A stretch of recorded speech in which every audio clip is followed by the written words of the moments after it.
Great. Good morning and welcome to a regular meeting of the panel utility commissioners and staff of the Public Utilities Regulatory Authority held today, Wednesday, July 28th at 10 a.m. by remote teleconference. My name is Chairman Marissa Gillette, and I'm joined virtually today by my colleagues, the Vice Chairman Jack Bukowski and Commissioner Michael Karen. We have a regular calendar and a consent calendar in front of us today. On the regular calendar, there are two agenda items, again, followed by a consent calendar. So the first item on today's regular calendar is docket number 171203 REO3, PURA's investigation into the distribution system planning of the electric distribution companies, also known as our Equitable Modern Grid Initiative. We are here for the final decision in track 3 of the Equitable Modern Grid docket regarding electric storage. So I will turn to Director Josh Ryer to present the decision for the panel's consideration. Great, thank you so much, and good morning, Chairman, Vice Chairman Bukowski, and Commissioner Karen. If adopted, today's decision would establish a 9-year statewide electric storage program effective January 1, 2022 through December 31st, 2030 for all residential, commercial, and industrial customers of Connecticut Light and Power and the United Illuminating Company. The decision follows Public Act 2153, Section 1 of which establishes a statewide electric storage deployment target of 1,000 megawatts by December 31st of 2030, and Section 2 of which directs PURA to establish a storage program to help achieve that target. This decision marks the conclusion of the authority's 22-month investigation into which programs and technology applications most effectively leverage the value of electric storage for the net benefit of the electric distribution system and ratepayers, and how best to foster the sustained orderly development of a state-based electric storage industry. The authority initiated this proceeding on October 4th, 2019. The authority subsequently held 2 solution stage technical meetings on November 14th and 15th of 2019. On May 6th of 2020, the authority issued a request for program design proposals, inviting all stakeholders to propose their own storage program design. In response, the authority received 8 program design proposals in July of 2020. On January 5th, 2021, the authority issued a notice publishing a straw electric storage program design based on the program designs submitted by stakeholders and the record evidence in this proceeding. The same notice requested stakeholder comment on the straw proposal. The authority subsequently held a technical meeting on the straw proposal on February 1st, 2021, and issued interrogatories to various docket participants on February 4th of the same year. On February 26th and March 17th of this year, the authority held a hearing and a late file hearing, respectively. Following those hearings, the authority received briefs from 8 participants, and the authority issued a proposed final decision on July 1st, 2021.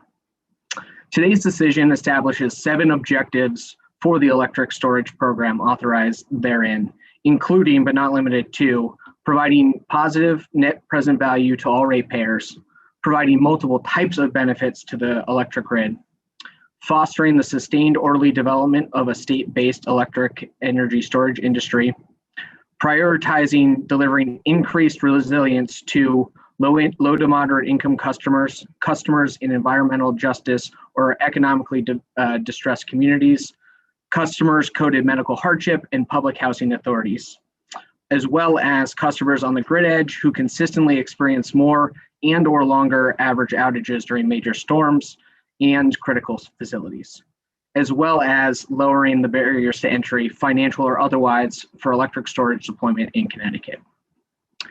The decision also establishes key program elements, including both upfront and annual performance-based incentive structures and a programmatic deployment target of 580 megawatts of electric storage by the end of 2030. The authority authorizes additional program incentives for those who would most benefit from additional resilience measurements, including some of the customers that I listed above, which include low-income customers, customers in underserved communities, small businesses, and those that experience more frequent and longer duration outages during storms. The electric storage program will be administered by the Connecticut Green Bank, who currently administers the residential solar investment program, along with both Eversource and the United Illuminating Company. The authority will review key program metrics and make strategic adjustments to the program through an annual review process, and will evaluate whether the program is delivering the expected ratepayer benefits and the program objectives previously discussed during a 3-year program review. Ultimately, this decision is an important step towards a more equitable modern grid and the sustained orderly development of an in-state storage industry. Staff recommend approval. Thank you so much. Thank you, Director. Is there a motion? I move adoption, Madam Chair. Second, Madam Chairman. Thank you. The decision has been regularly moved and seconded. Are there any questions or comments from the bench?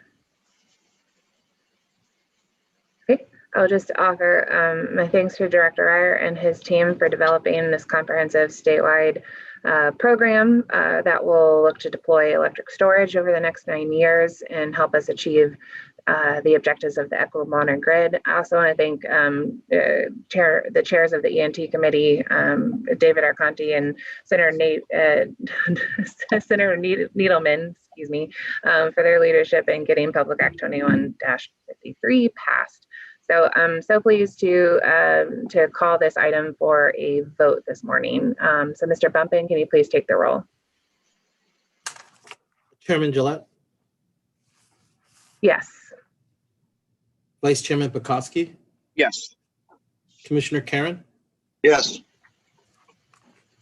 All right, thank you. This decision has been adopted. We'll next move to the second item on today's regular calendar. Mr. Vice Chairman, if I could ask you to present this decision for the panel's consideration. Thank you, Chairman Gillette. Good morning, everyone. Docket number 2012-30, application of Connecticut Water Company to amend its rate schedule. I want to start this morning by thanking all the parties to the docket of your hard and very helpful work you did on this docket. All the parties did a very professional and thorough job of presenting a large amount of evidence and analysis for the authority to consider in rendering this decision. Rate cases are never easy, lots of information to go through and consider. I especially want to thank the Connecticut Water Company staff and their president, Maureen Westbrook, for all the work you put into the rate case application and to the work on responses for discovery requests and for its diligent and helpful participation in all phases of this docket. I also want to thank our terrific PURA authority staff and my colleagues, Chairman Gillette, Commissioner Karen, for their hard work in reviewing and analyzing all the evidence and advising us in our deliberations. In this proceeding, the Public Utilities Regulatory Authority reviewed a request by the Connecticut Water Company for a rate increase consisting of a revenue increase of $20,340,653 and a 10.4% return on equity. In our decision this morning, we approve a rate increase consisting of an increase in revenue of $5,207,956 and a return on equity of 9%. For the average customer, this will result in a rate increase of approximately 5.06% over current rates. Although the approved increase in revenues and the allowed return on equity falls short of what the company requested, I want to make 3 things very clear this morning. First, any folks in the financial world that may monitor these proceedings, as well as any state policymakers that may be following along, the request is lower than requested does not mean that the authority finds the company is not performing well. To the contrary, the decision reflects that the company is indeed performing very well and is financially healthy without the need for a larger amount of additional financial support from a larger rate increase. In fact, the company has access to additional revenue to support new capital improvements through annual revenue and rate increases approved through the WICA, the Water Infrastructure and Conservation Rate Adjustment. And the company may also come back to us at any time and seek authority approval for debt financing. The second takeaway is that the return on equity is set following authority's precedent for weighing current economic data and factors. As set forth in this decision, the current economic conditions during this rate increase proceeding produce an appropriate return on equity that is lower than the one that was requested. Last and most importantly, I believe the approved rate increase in revenues and the allowed